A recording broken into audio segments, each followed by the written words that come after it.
Il fait beau en ce dimanche matin, c'est le printemps, les oiseaux chantent et vous êtes heureux d'enfiler vos baskets pour aller faire un petit running. Votre session de running qui est votre moment à vous, qui vous fait du bien, vous décompressez de la semaine, vous vous videz la tête, vous êtes vraiment heureux de partir courir. Vous partez tranquillement et après quelques kilomètres, vous commencez à sentir cette fichue douleur qui apparaît à chaque fois vers le 10e kilomètre quand vous courez au niveau de la face externe de votre genou. Mais bon Dieu, qu'est-ce que je me suis fait? Pourquoi j'ai encore mal? Pourquoi cette douleur est apparue il y a quelques jours et à chaque fois que je cours, elle ne veut plus me lâcher? Eh oui, cette douleur, vous la connaissez et elle commence un petit peu à vous agacer. À chaque fois que vous faites votre session de course à pied ou votre petite sortie de vélo, vous allez jouer au football avec vos amis ou même en allant faire une randonnée le week-end, vous avez cette douleur qui apparaît. Cette douleur d'ailleurs vous fait penser à ce qu'on appelle communément le syndrome de l'essuie-glace. Et oui, mais dans le jargon scientifique, on l'appellera le syndrome de la bandelette iliotibiale distale. Oui, c'est long, donc essuie-glace, ça va très bien. Il vous pourrit la vie cet essuie-glace et ça tombe bien, aujourd'hui, on va faire une grosse thématique là-dessus sur une des douleurs les plus fréquentes du genou que beaucoup de monde a déjà connu à la face externe du genou. Alors, qu'est-ce qui se passe exactement dans votre genou? Je vous mets un petit schéma ici pour bien comprendre. En fait, il y a une compression et une friction entre le fascia, donc la bandelette iliotibiale, sur l'épicondyle fémoral externe. En fait, entre le fascia et l'épicondyle fémoral, il y a un petit bourrelet qui va s'irriter à cause de forces compressives trop importantes. On a longtemps appelé ce syndrome l'essuie-glace, un petit peu à tort parce qu'on croyait que c'était le va-et-vient de la bandelette sur le fémur qui a entraîné cette irritation, alors que c'était dû en fait à des forces compressive.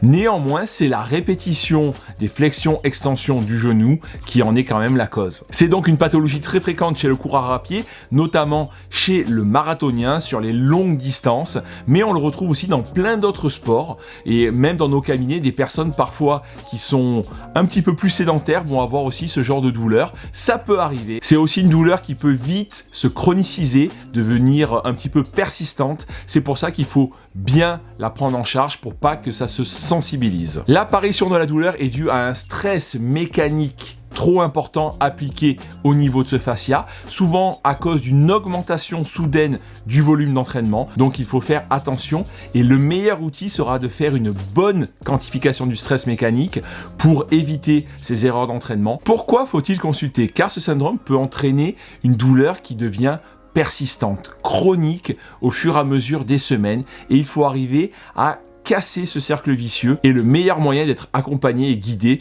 par son médecin, son kinésithérapeute, son ostéopathe, son professionnel de santé de confiance. Qui consulter? Je vous invite à consulter le duo médecin-kinésithérapeute pour faire une bonne quantification du stress mécanique. Si en plus il est spécialisé dans tout ce qui est pathologie du coureur, c'est encore mieux. Le kiné pourra faire un bilan bien personnalisé et vous faire une prescription d'exercices thérapeutiques pour avoir les exercices les plus adaptés à votre cas. Vous pourrez aussi aller voir l'ostéopathe qui pourra vraiment vous faire du bien en libérant certaines pertes de mobilité, dysfonctions. Ça pourra être un complément à votre rééducation, ne vous en privez pas. Ok, maintenant vous savez que vous devez consulter un kinésithérapeute pour avoir une bonne prescription d'exercice thérapeutique, mais qu'est-ce que vous pouvez faire vous de votre côté pour améliorer la situation?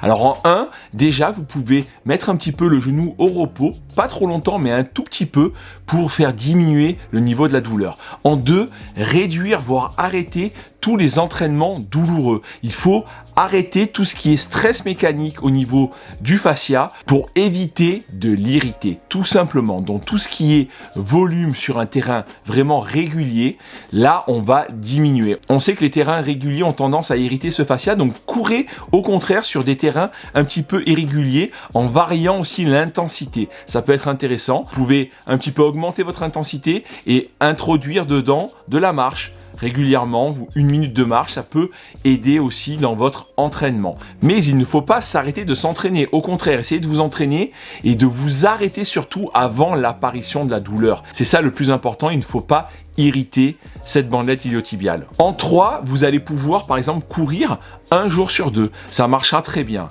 Par contre, il faudra introduire de l'exercice tous les jours, même jusqu'à 2 sessions d'exercice par jour avec du renforcement musculaire et du travail cardio pour augmenter votre métabolisme. Je vous l'ai toujours dit, activité de transfert pour pouvoir guérir plus rapidement. En 4, quand vous faites du renforcement musculaire, commencez tout doux, super progressif, peu de poids, même en poids de corps au début, pour créer des adaptations tissulaires au niveau de votre bandelette, la charger progressivement pour qu'elle se renforce. Et c'est comme ça, en le faisant très régulièrement, très progressivement, que vous arriverez à créer des adaptations tissulaires et renforcer cette bandelette. Tout simplement. Et en 5, dans ce syndrome, l'option anti-inflammatoire peut être intéressante. C'est assez rare qu'on le dise, mais là, dans le syndrome de l'essuie-glace, ça peut l'être, voire même l'injection de corticoïdes dans certains cas quand on n'arrive pas à s'en sortir pour casser le cercle vicieux de ce syndrome et de la douleur. Donc tout ça, c'est des choses que vous pouvez faire à court terme qui vont être assez efficaces pour diminuer le niveau de douleur au niveau de ce syndrome de l'essuie-glace. Et le traitement à long terme, ça va être plusieurs choses. 1, de bien quantifier le stress mécanique au niveau de cette zone. Donc au niveau de vos entraînements, donc on a vu qu'il y a eu sûrement une erreur d'entraînement, trop de volume, donc à vous de réadapter votre entraînement. 2, on va faire du renforcement musculaire. Donc ça veut dire quoi? On va venir notamment renforcer les muscles fessiers, mais aussi avec d'autres exercices plus fonctionnels pour renforcer tout le membre inférieur en général. Et pour cela, on va utiliser tout simplement des élastiques pour se renforcer, notamment des loop bands, très simple à utiliser pour renforcer les fessiers, c'est juste parfait. Donc premier exercice, on va faire le crabe, un exercice que j'adore, le sidewalk, très simple à mettre en place. On met la loop band juste en dessous des genoux et on marche en latéral, en gardant toujours un petit peu de tension dans la loop band, sinon elle a tendance à tomber au niveau des chevilles. Donc vous mettez de la tension et vous marchez en latéral en vous déplaçant. Vous prenez 5-6 mètres dans votre couloir et vous faites des allers-retours jusqu'à temps que ça chauffe bien au niveau des fessiers. Vous allez les sentir, ça va bien brûler. Mais si vous avez moins de place, vous pouvez faire du renforcement de fessiers en mettant la loop band au niveau des chevilles et faire du travail en abduction. Très simple, basique, mais super efficace. Soyez doux, soyez progressif et de semaine en semaine, augmentez un petit peu les répétitions et les séries si vous êtes de plus en plus à l'aise. Deuxième exercice, on va faire des fentes. Exercice simple et efficace qu'on peut faire n'importe où, à la maison, au bureau, peu importe. Au début, commencez avec des fentes juste au poids de corps. C'est très simple. Vous faites comme ça. Si vous avez mal au genou gauche, vous mettez le genou gauche devant et vous allez descendre tranquillement et remonter comme ça. Puis au fur et à mesure des semaines, vous allez pouvoir introduire de la charge et du poids et par exemple travailler avec une kettlebell du côté opposé dans la main droite et là, vous descendez pareil et vous faites 10 à 15 répétitions, une ou deux séries, progressivement vous augmentez. Rien de plus simple pour travailler son genou de manière très fonctionnelle et très globale. Troisième exercice, les squats. Pareil, squat poids de corps au début, puis squat avec une charge. Vous prenez des bouteilles d'eau, puis ensuite un pack d'eau, voire une kettlebell si vous en avez à la maison. Et vous allez faire pareil, 10 à 15 répétitions. Un squat pas trop profond. Vous pouvez si jamais ça déclenche un petit peu la douleur, vous arrêtez juste avant. Ça sert à rien de trop aller irriter cette bandelette, ne l'oubliez pas. Continuez à travailler encore nos fessiers, toujours les mêmes. Et là, on va se mettre dans une position latérale comme ça, en gainage sur les coudes. Vous allez mettre la loop band, on va décoller le bassin du sol. Et comme ça, on va écarter le genou gauche du genou droit. Et vous allez voir que ça va aussi bien chauffer côté gauche que côté droit. C'est un travail dynamique d'un côté et un travail de stabilisation de l'autre côté, côté droit. Donc c'est un exercice super complet. Vous en faites 10 à 15 répétitions selon votre niveau. Si vous n'avez pas de loop band, vous pouvez le faire sans loop band aussi. Ça bossera. Vous pouvez d'ailleurs commencer comme ça et introduire un peu plus tard la loop band comme vous allez y aller graduellement. Quatrième et dernier exercice, on va faire le pont fessier. Très simple aussi, facile à exécuter à la maison. Vous allez décoller les fesses, tout simplement tenir dans cette position et en progression pour que l'exercice soit de plus en plus difficile, vous allez pouvoir même tendre une jambe et tenir que sur le côté gauche par exemple pendant 30 à 45 secondes au début, voire après le faire dynamique en faisant des montées et descentes de fesses en essayant de garder le bassin bien parallèle, bien stable, c'est pas facile. Vous montez et vous descendez comme ça, 10 à 15 répétitions, toujours pareil, en progression. Allez, cinquième exercice, celui-là c'est un petit bonus. Évidemment, c'est du traitement à court terme, mais chez certains sportifs, ça fait du bien de se masser. Vous pouvez vous masser à la main, voire avec un rouleau d'automassage comme ça, dans cette position sur le côté. Vous y allez doucement, il ne faut pas que ça crée trop de douleur. Ça doit être quelque chose qui vous fait du bien, qui vous détend la bandelette iliotibiale. Donc essayez, ça marche plutôt pas mal chez certaines personnes, ça ne guérit pas du tout, attention.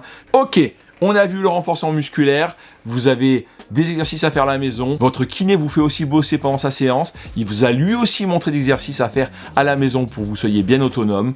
Ok, tout ça c'est bien, vous continuez à courir, mais il y a aussi quelque chose que vous pouvez faire au niveau de la course à pied, c'est adopter une biomécanique de course plus protectrice. Ça veut dire quoi? C'est d'essayer de mettre le moins de contraintes possible au niveau des forces d'impact vertical sur votre genou. Ça veut dire quoi? Augmenter sa cadence, d'essayer de rester vers 180 pas par minute, on va dire entre 170 et 190 pas par minute, et aussi faire un petit peu moins de bruit. Donc augmenter sa cadence, diminuer le bruit et avoir des chaussures un peu plus minimalistes, ça permettra d'avoir une foulée plus protectrice tout simplement, et du coup de mettre moins de contraintes sur votre bandelette iliotibiale. Bon, si vous voulez en savoir plus, avoir d'autres exercices, vous en avez dans mon livre Bien dans votre corps chez Albin Michel. Il suffit de commander, vous le trouverez de partout. Et c'est le chapitre numéro 15, le syndrome de l'essuie-glace. Tout est expliqué, je vous explique encore plus de choses dedans. Vous avez quand même 24 autres pathologies du quotidien avec énormément d'exercices. Donc ça peut être un bon complément pour améliorer tous les petits bobos en tant que sportif et les bobos du quotidien. Voilà, j'espère que cette vidéo YouTube vous a plu. C'était une grosse thématique sur une des pathologies les plus courantes, il faut bien dire ce qui est. Donc, n'hésitez pas à me dire en commentaire si jamais vous avez déjà eu un syndrome de l'essuie-glace, comment vous l'avez traité, quelles sont les choses qui vous ont amélioré. Et puis le petit rituel comme d'habitude, si la vidéo vous a plu, mettez-moi un petit pouce bleu vers le haut, c'est important pour me soutenir. Vous abonner à la chaîne Muscu Clavicule, merci, abonnez-vous, il faut absolument activer la petite cloche, le petit rituel, voilà. Et on se retrouve très vite pour une autre vidéo, peut-être une autre grosse thématique sur la santé. N'hésitez pas à envoyer la vidéo à des copains, des amis, à la famille. Certains souffrent peut-être de ce genre de douleur au niveau du genou, ça pourrait vraiment les aider à aller mieux, à trouver le bon chemin, ne pas être trop perdu là-dedans. Et on se retrouve très vite pour une autre vidéo sur la santé. À très vite, bye bye.